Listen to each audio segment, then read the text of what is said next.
Brahmamudi serial అంటే మనకు full meals లాంటిది. ఫుల్ మీల్స్ కన్నా ఎక్కువే అని చెప్పొచ్చు. ఫుల్ మీల్స్ అనేది మనం ఎంత తినగలం? ఒక్క ప్లేట్ కంప్లీట్‌గా తినగలం. అలాగే ఇంకొకసారి తినాలంటే మనకిష్టమైన ఐటెమ్స్ ఏదన్నా ఉంటే జస్ట్ మనం ఇష్టమైన ఐటెమ్స్ మాత్రం మనం తినేస్తాం. అక్కడ ఫుల్ మీల్స్ అంటే మొత్తం హోల్ ఫ్యామిలీ అంటే Duggirala family, Brahmamudi whole family మన ఫేవరెట్. ఓకే. మన ఫేవరెట్ ఫుడ్ మనకు దొరికింది. ఫుల్ మీల్స్ తినేసాం. మనకి ఇష్టమైన ఐటెమ్స్ అంటే మన రాజు, అలాగే కావ్య చానా చానా ఇష్టమైన మన ఐటెమ్స్. వాటి కోసం అనేసి మళ్ళీ ఒకసారి అయితే తిన్నాం. మళ్ళీ మూడోసారి తింటే ఏమవుతుంది? నాలుగోసారి తింటే ఏమవుతుంది? మనకు ఫుడ్ పాయిజన్ అయితే అవుతుంది. బ్రహ్మముడి సీరియల్ కూడా ఇప్పుడైతే ఫుడ్ పాయిజన్ అయ్యేదానికి దగ్గరలో ఉంది అంటే యెస్ అనే సంకేతాలు అయితే వస్తున్నాయి. అక్కడ ఏం జరిగిందంటే సైడ్ క్యారెక్టర్‌లకి ఇప్పుడు మనకి ఇష్టమైన ఐటెమ్‌ని మనం ఎన్ని సార్లైనా తినగలుగుతాం. ఎందుకంటే మనకి ఇష్టమైన ఐటెమ్ కాబట్టి. రాజ్ కావ్య మనం చూడాలి, చూడాలి అనుకుంటున్నాం కాబట్టి మనం రాజ్ కావ్య వాళ్ళు స్క్రీన్ పైన కనపడితే చాలు. వాళ్ళు మాట్లాడుకోకపోయినా పర్లేదు. వాళ్ళు సాంగ్స్ ఏసి ఇల్లు ఇళ్ళ పిల్లలని చూసి నేర్చుకోండి. ఉత్త సాంగ్స్‌తోనే వాళ్ళు సీరియల్‌ని నడిపేస్తా ఉంటారు. 7:30 పీఎంలో కూడా సాంగ్స్‌తోనే నడిపేస్తా ఉంటారు. అలాంటిది మా రాజ్ కావ్య మధ్య ఏదైనా ఒకవేళ మాటలు కుదరలేదా? 2 రోజులకు ఒక సాంగ్ ఎయండి. 5 నిమిషాల సాంగ్ వస్తుంది. 5 నిమిషాల సాంగ్‌లో బొజ్జగిచ్చేదో, అన్నం తినిపిచ్చేదో, అక్కడ ఒక రోజు ఏశారు కదా! కేరళలో ఎపిసోడ్‌లో. ఆ విధంగా ఏయండి. సైడ్ క్యారెక్టర్‌లను తెచ్చి మా నెత్తిన ఎందుకు రుద్దుతారసలు? మాకు అర్థమే కావట్లేదు. నేను ఇదే బ్రహ్మముడి ఎపిసోడ్ రివ్యూలో చెప్పాను ఒకసారి. ఏం చెప్పానంటే నిండు మనసుల సీరియల్ నెక్స్ట్ లెవెల్‌లో ఉంది. అబ్బబ్బా! నా భూత నా భవిష్యత్తుగా ఉంది. అసలు ఏమన్నా ట్విస్ట్‌లా, ఏమన్నా టర్న్‌లా అనేసి నేనే చెప్పాను. అదే నోటితో చెప్తా ఉన్నాను ఇప్పుడు. నిండు మనసుల సీరియల్‌ని మన డైరెక్టర్ గారు ఎంత లాగుతా ఉంటారంటే అబ్బబ్బబ్బబ్బా! దండం పెట్టొచ్చురా నాయన! ఆ విధంగా లాగుతా ఉంటారు. బ్రహ్మముడిని కూడా సేమ్ టు సేమ్ లాగుతా ఉంటారు. బ్రహ్మముడి ఇప్పుడు ప్రెజెంట్ జరిగిండే స్టోరీని నేను మీకు వేరే విధంగా చెప్తాను. అది అర్థం చేసుకోండి ఎలా ఉంటుందనేసి. వీడియోనైతే చివరి వరకు అయితే చూడండి. అలాగే ఈరోజు ఎపిసోడ్‌లో కూడా కొన్ని కీ పాయింట్స్ నిన్న ఎపిసోడ్‌లో కొన్ని కీ పాయింట్స్ గురించి మాట్లాడదాం. నాకు తెలిసినంత వరకు బ్రహ్మముడి స్టోరీలో కొన్ని చేంజెస్ చేసుంటే నెక్స్ట్ లెవెల్‌లో ఉండేదని నేనైతే చెప్తాను. ఇప్పుడు రాజ్ కావ్య కేరళకి అయితే ఎళ్లారు కదా! కేరళకి వెళ్ళినప్పుడు అక్కడ ఒక పెన్ డ్రైవ్ దొరికింది. ఆ పెన్ డ్రైవ్‌లో కామెడీ విలన్స్ వచ్చారో, సీరియస్ విలన్స్ వచ్చారో పక్కన పెట్టేద్దాం. ఆ పెన్ డ్రైవ్‌లో ఈ పాప కేసు వివరాలు అంటే 1 ఇయర్ నుంచి పాపని ఆరోగ్యంగా ఉండాలి, ఆపరేషన్ చేసి అవయవాలు దొంగతనం చేయాలనేసి వాళ్ళైతే ప్లాన్ చేస్తాంటారో తెలుసు కదా! ఆ ప్లాన్ చేసేది ఇక్కడ అప్పుకి కేస్‌కి లింక్ చేసుంటే ఎంత బాగుండేది, ఎంత మెరిట్ వచ్చిండేది చెప్పండి. అక్కడ అప్పుకి గాని లింక్ చేసుంటే అప్పుడు అప్పు, కావ్య కూడా కేరళకి పోయేసి అప్పుడు అప్పు, కావ్య వీళ్ళంతా కిడ్నాప్ అయితే మన అప్పు వచ్చి అక్కడ వీళ్ళని సేవ్ చేసినట్టు పెట్టింటే ఎంత బాగుండేది. అలాగే నాకు ఒకరు శ్రీనిధి గారు అనుకుంటా మెసేజ్ చేశారు. ఎప్పుడో రాజు ఫ్రెండ్ పోలీస్ ఆఫీసర్ చనిపోతే మళ్ళీ ఇప్పుడు కేరళలో ఎలా వచ్చారు అనేసి నా వీడియో కింద మెసేజ్ చేశారు. ఒక నా కేరళ ఎపిసోడ్ వీడియోలో చూడండి ఒకసారి. మీకే ఒక క్లారిటీ వస్తుంది. అంత ఇల్లాజికల్‌గా తీస్తా ఉంటారు. అక్కడ ఆ అవయవ దానం అంటే 1 ఇయర్ పాటు ఆ అవయవాలంతా దానం చేసేది ఎవరు? ఆ ముఠా ఎవరు? ఏమి అనేసి ఆ ముఠానంతా పట్టుకొని ఆ ముఠాని పోలీసులకి అప్పచెప్పింటే ఎంత గ్రేట్‌గా ఉండేదసలు. ఎంత హై ఎమోషన్స్ వచ్చిండేటివి. అలాగే మొన్నొచ్చి మనకొక మాట అయితే చెప్పారు. రాహుల్ 1 మంత్‌లో అవార్డ్ గెలుచుకున్నాడు అనేసి. ఇక్కడేమో వారం దినాల్లోనే డీలర్స్ మారిపోయారా? అప్పుడు వారం ముందు మీరేసిండే డిజైన్స్ బాగుందంట సార్. వారం తర్వాత కావ్య గారేసిండే డిజైన్స్ బాగున్నాయంట అనేసి అక్కడ ఫోన్ చేసి చెప్పడం. ఎంత లాజిక్‌లెస్‌గా తీస్తా ఉంటారంటే అంత లాజిక్‌లెస్‌గా ఎలా తీస్తా ఉంటారో నాకైతే అస్సలు అర్థం కాలేదు. అలాగే సరే ఓకే. అవన్నీ ఫర్గెట్ చేసేస్తాను.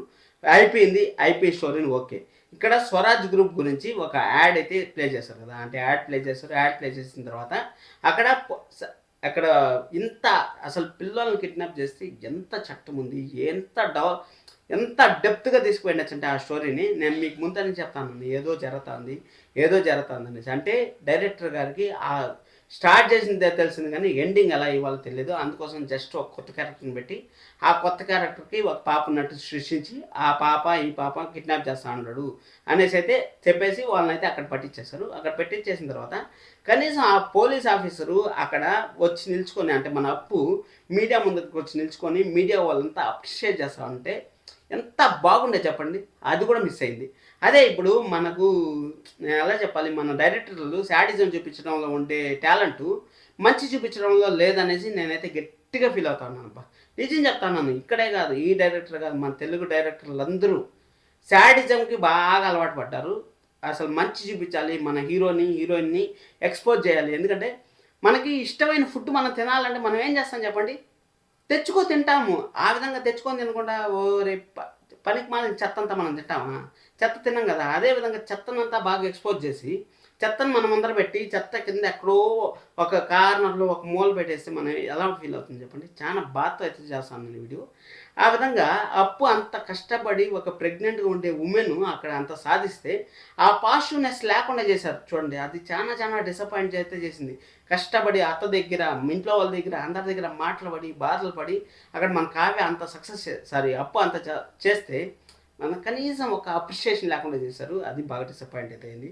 అది అయిపోయిన తర్వాత ఇక్కడ యాడ్ ఇచ్చారు కదా, యాడ్ ఇస్తే పేపర్లో కూడా యాడ్ ఇచ్చారు. పేపర్లో యాడ్ ఇస్తే తాతగారు అక్కడ చెప్పారు, ఎందుకు రాజు యాడ్లు ఖర్చు పెడతా ఉండవు అనేసి. అక్కడ రాహుల్కి అయితే బాగా బుద్ధి చెప్పారంటే కాపీ పేస్టులు దొంగతనాలు మా వల్ల అయితే కాదు, మీలాగా లోకల్ కంపెనీ అలాగే ఒక కొత్త కంపెనీలో అయితే ఆఫర్స్ ఇవ్వాలి, డిస్కౌంట్లు ఇవ్వాలి, కానీ మాకైతే అవసరం లేదు. మా డిజైన్స్ పైన మా నమ్మకం ఉంది, మా కంపెనీ పైన మాకు నమ్మకం ఉంది, మాకు ఎలాగైనా సరే మా క్లయింట్స్ మాకు వస్తారు అనేసి మన బాగా అయితే అసలు ఇంట్లో వాళ్ళకి చెప్పకుండా బాగా హ్యాండిల్ చేశారు. నెక్స్ట్ లెవెల్ అయితే అనిపించింది. అక్కడ అప్పుకు కూడా ఒక పేజ్ క్రియేట్ చేసింది కదా, అంటే మనకు చూపించలేదు అక్కడ రాహుల్ యాడ్ చేసినట్టు. మన అప్పుకు కూడా ఒక పేజ్ క్రియేట్ చేసి ఒక అమ్మాయి ఒక ఉమెన్ ఎంతో కష్టపడి సాయశక్తుల ప్రయత్నించి ఇక్కడ మార్చింది అని చెప్పేసి అంటే అప్పుడు అందరూ ఫీల్ అవుతారు కదా గర్వంగా, నా కోడలు దుగ్గురాల ఫ్యామిలీ ఆడబిడ్డ ఈ విధంగా గెలిచింది, ఈ విధంగా సాధించింది అనేసి చెప్పచ్చు కదా. ఇక్కడేదో దానిలక్ష్మి గారిని ఎపిసోడ్ జరగాలనేసి దానిలక్ష్మి గారిని ఏదో బ్లేమ్ చేద్దాం అనేసి జస్ట్ నువ్వు చేసే తప్పు నాకు చెప్పి చేయాలి కదా అనేసి మన దానిలక్ష్మి గారిని అలాగే మన బామ్మగారిని అయితే తీసుకొచ్చి ఏదో ఎపిసోడ్ జరపాలనేసి ఆ విధంగా జరిపారు. ఆ విధంగా జరిపిన తర్వాత అక్కడ మళ్ళీ వాళ్ళ అమ్మ వచ్చి పాప వాళ్ళ అమ్మ వచ్చి కొంచెం అయితే చెప్పింది. అంటే చెప్పిన తర్వాత దానిలక్ష్మి గారు మారుతారంటే మారే ఛాన్స్ అయితే ఉంది, చూద్దాం ఏం జరుగుతుంది అక్కడ అనేసి. అలాగే అప్కమింగ్ ఎపిసోడ్స్లో ఉన్న చిన్న చిన్న మిస్టేక్స్ కాకుండా పర్టికులర్గా ఇప్పుడు రాహుల్ ఏదో సెంటిమెంట్తో అయితే కొడతాను అనేసి మన రుద్రాణి గారు అయితే ప్లాన్ చేశారు కదా, సెంటిమెంట్తో కొట్టు వాళ్ళని. ఎందుకంటే అక్కడ రాహుల్ వెళ్ళినప్పుడు నువ్వు మా అన్నయ్యని అయితే బ్లేమ్ చేసి నువ్వు ఆ కంపెనీలో ఎలాగైతే డిజైన్స్ దొంగతనం చేసుకోవు, అదేవిధంగా ఎన్నిసార్లు చేయగలవు రాహుల్, ఎన్నిసార్లు దొంగతనం చేయగలవు? ఒకసారి చేస్తావు, 2 సార్లు చేస్తావు, ఆడ ఆల్రెడీ డిజైన్స్ అంతా రెడీ అయిపోయి ప్రొడక్షన్కి అయితే వచ్చేసింది కదా, నువ్వేం చేస్తావు? అక్కడ సెంటిమెంట్ కొట్టు అనేసి అంటే సెంటిమెంట్ కొట్టు అనేసి మన రుద్రాణి గారు చెప్పారు. రుద్రాణి గారు చెప్తే రాహుల్కి ఫుల్ ఫ్రస్ట్రేషన్ అయితే వచ్చేసింది. అయ్యో నా కంపెనీ ఏంది అయిపోయింది, ఒక వారంలో నా కంపెనీ డీలా పడిపోయింది అనేసి. అందుకోసం అనేసి తప్పుడు మార్గాల్లో ఎక్కువకూడదు. తప్పుడు మార్గాల్లో పోయినామంటే మనకు తప్పుడు దారిలో వస్తాయి. కాబట్టి మీ అమ్మని నువ్వు పక్కన పెట్టినావంటే ఖచ్చితంగా నీకు మంచి లైఫ్ ఉంటుంది. ఎందుకంటే ఆ లైఫ్ నువ్వు పోగొట్టుకుంటావు. ఇప్పుడు నీ భార్య బాగా మ్యానిపులేట్ చేసిన స్వప్నాన్ని, అబ్బా ఎంత లాగినారంటే సీరియల్ని, అంత లాగినారు. ఒక్కోసారి ఇలా లేకుండా శుభం కార్డు వేసేయచ్చు కదా, ఎందుకు ఈ బాధలు? బ్రహ్మముడి 2 అనేసి కొత్త సీజన్ స్టార్ట్ చేయొచ్చు కదా, సీజన్ స్టార్ట్ చేస్తే అప్పుడు మళ్ళీ ఫ్రెష్ ఎపిసోడ్స్ మేము చూస్తాం కదా అనేసి ఫీలింగ్ కూడా వచ్చేస్తుంది ఒక్కోసారి.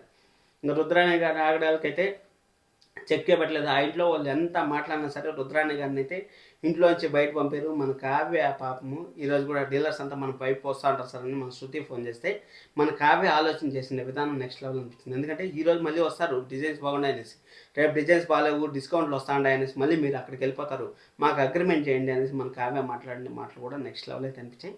సూపర్ అనిపించింది నాకైతే చాలా చాలా బాగా నచ్చింది కావ్య బిహేవియర్ అలాగే రాజ్ బిహేవియర్. కొంచెం స్క్రీన్ పైన వాళ్ళు చూపించండి, కనీసం వాళ్ళు చూపించకపోయినా సరే వాళ్ళని డ్యాన్స్ చేసో లేకపోతే వాళ్ళు ఏదో ఒకటి ఊరికి జస్ట్ అలా ఒక నెయిల్ పాలిష్ పెట్టదు ఏదో ఒకటి చూపించండి. ఆల్రెడీ మీరు బకెట్ చేశారు కదా, బకెట్ చెక్ లిస్ట్ చేశారు కదా, అదేవిధంగా ఏదైనా కొత్తగా ప్లాన్ చేయండి.